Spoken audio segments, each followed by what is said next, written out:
Hi, this is Andrew Wolf. In this series of videos, I'm going to talk about a course that I designed that is called Physiology and Pathophysiology. And you can see here I gave it the tagline, Making Connections, because it was really my goal primarily for students to make connections, new connections as they are learning the material, but also a prime component of the course was for students to make connections with each other and for students to make connections with the instructor as they went through the course, because research has shown that in online learning, students learn more effectively when they are supported by a strong learning community.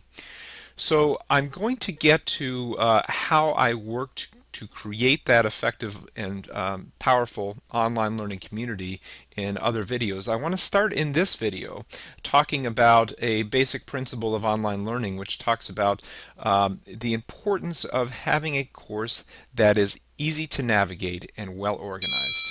Now, the research shows that if students have an online course that is difficult to navigate and poorly organized, they spend much of their energy and time trying to figure out where to find assignments, when assignments are due, what the teacher's expectations are, and instead of spending that same time on learning the material or meeting the, learning to meet the learning objectives. So and also that they frequently will become so frustrated that they may become disengaged with the course or drop out altogether. So it is critical, it's sort of a basic foundation for a successful online class to have a course that is easy to navigate and well organized. So the first principle here is to have a coherent and standard set of buttons here. Now here at the School of Nursing, we've tried to standardize our buttons somewhat. There's some flexibility in them, but all of our courses should have the same similar group of buttons here. We all should have a Read Me First, announcements, syllabus, course schedule, learning modules, and assignments. And there's some flexibility beyond that. You can see here that I also added a button for a blog because that was a central part of interaction that I had in the course, and I also had another button for Adobe Connect recordings. Now, also all courses have a button for course evaluations, so students know where they need to go to provide evaluations about the course and the instructor, as well as student resources. Now, students know this Read Me First button is very important because students know that this is the place that they go to find out how to get started with the course. So I provide a brief introduction to the course, and I talk about where to get started. I tell them that they can start to read over the syllabus, glance at the course schedule, and then go to the Learning Modules button and start at the Introductory module. So let's do those steps together. We'll look at the course syllabus.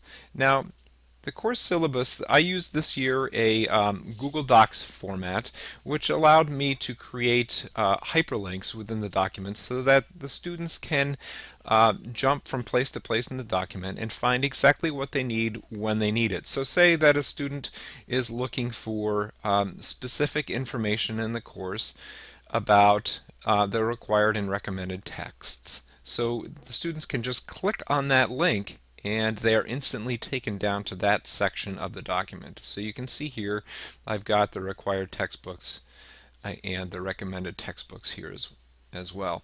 Now, most of the syllabus is the standard document that you would see in any of our School of Nursing documents. So I have the course description, course objectives, and teaching methods. Now there's a few things that I want to point out that are different but are very critical to include in the syllabus of an online course. I have a section on student support. This section includes two subsections, one on where to find technical support. I have here the Sun Help BB email address. And then I also have a section for calling the minor help desk, and this is particularly useful for students that need help after hours because our Sun Help BB desk does not provide help after 5 o'clock. whereas minor provides help until 10 p.m. Then I also have a separate section on academic support. I always tell them that they can contact me, and I provide information on how to contact their advisor. I have a link here for if they don't know who their advisor is, how to find out. And I also have a place for a link for how to contact the Center for Academic and Professional Support, and also a link for getting information about accommodations for disabilities. Now, also in an online course, students need to know what the basic requirements are for computer hardware and software. So I list that right here in my syllabus. I tell them that they need a cable, DSL, or faster internet connection, and I tell them exactly what kind of software they will need to be successful in this course. Okay. Now, moving beyond the syllabus, the next thing that I want to show you is I'm going to go right into the learning modules now. And I ask the students in the Read Me First to go into the learning modules and click on the introductory module. And in here, it gives them some steps on what to do. I want them to go, the first thing I want them to do is to read through the syllabus thoroughly and to create a introduction to themselves in the blog, and then I want them to watch this introductory video.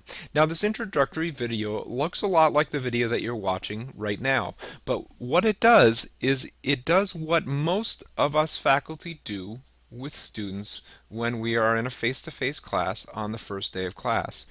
What I do in this video is I walk them through the syllabus. I go through the assignments. I tell the students what the expectations are, what the learning objectives are, what the assignments are and when they're due, and things like that. Then, after watching the video and reading the syllabus, I invite them to take a test. And this test is ungraded, but they are required to complete it. And this basically tests them on their understanding of what the expectations are in the course. So for instance, and other elements on the syllabus. So for instance, I had on the syllabus information about how to get help, and it asks them if you're working on a course at 9 o'clock at night and Blackboard keeps freezing or crashing, what's the best place to find help? And the correct answer is to contact Minor Library Help Blackboard Desk. So you can click that, and we'll just go through and click a few others of these. And what I want to show you here is that after answering these questions, they save and submit, and they will get immediate feedback. So you can see I was correct here. It is correct to call the Minor Library Help Desk. And the question here is for question number 2 was incorrect, and it provided immediate feedback and told them where to find the information that they are incorrect about. Please read the blog section of the syllabus. Okay. Now, also, an important piece of having organization is to have a consistent organization to each of your learning modules. And you can see in this course, I divided this course up into 10 learning modules. And, I think that most of us in online courses divide our courses up into like between 8 and 12 learning modules, each one to take approximately a week in time. Now, so I have here my 10 learning modules, and each one looks pretty much the same. All of them has an introduction with a content outline. It has a section that lists the assignments, and in my assignments I basically tell them the steps that they need to take to complete everything they need to do in this learning module. So I ask them to complete the interactive lessons, and I'll show you what those are in a minute. I tell them what they need to read and study. I tell them that they need to post in the blog. I tell them that they need to respond to 2 or 3 posts in the discussion board, and I tell them that they need to complete and submit the study guide. Then I have the interactive lessons. I have the study guide, and you don't see it here because it's turned off, but I also have the module test. Now, every one of these 10 modules will have the exact same sections, so the students know exactly what they're going to look like and exactly how to make their way through each learning module. There's no surprises from week to week. Now, I'm inside the interactive lessons, there is also consistency of design, so they know exactly what to expect. What I have here is a collection of videos that they click through. They watch these video lectures that I created, and these are Blackboard video lectures, and I'll talk about them a little bit more when I start talking about the connections between the students and the content. After each lecture, there is a quiz that they take. You can see there's a couple of questions.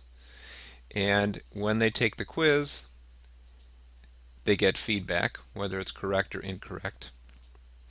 And they keep working their way through it. And again, in every single learning module, there is an interactive lesson that has a set of videos followed by a set of interactive quizzes. Okay, so that's again the way that I made the course easy to navigate by having a clear organizational strategy that is consistent throughout the course. Okay, so that really brings me to an end of my discussion of the organization and navigation of the course. In my next video, I'm going to talk about the instructional design of the course and how I sort of fostered the connection between student and instructor.